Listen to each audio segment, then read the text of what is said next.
Yeah, I think we see a lot of, especially now that it's summer break, we see a lot of people wanting to try it out. So a lot of parents are interested. They are either in some sort of tech realm and they understand that having their children be entrepreneurial mindset based to be able to control their schedule, have a time sheet, and know that they're following a schedule day to day for what their self-directed learning looks like. They understand that this is important for the longevity of the student, and frankly not something that's really taught in a classroom. When the bell rings in a classroom, everyone gets up and moves. No one's taking credit for that except for that automatic bell that's happening. So I'm sure this happens in your home too, when kids are, okay, it's time for math, and everyone's moving around and hustling around to their different subjects, in their resources, whether it's online or offline, that they're kind of in control. And I think it's about letting the student have control and letting them control based on what they're interested in.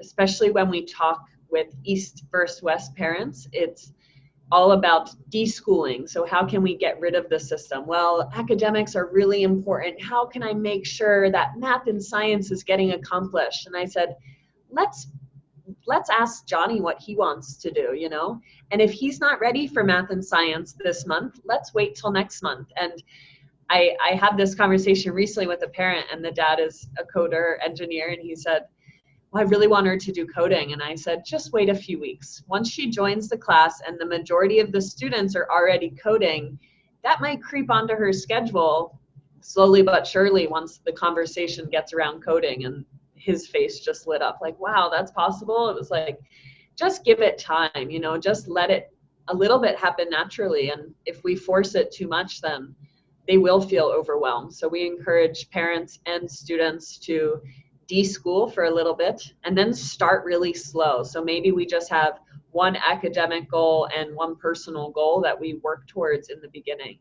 And then they will quickly blossom into much more than this without even forcing it.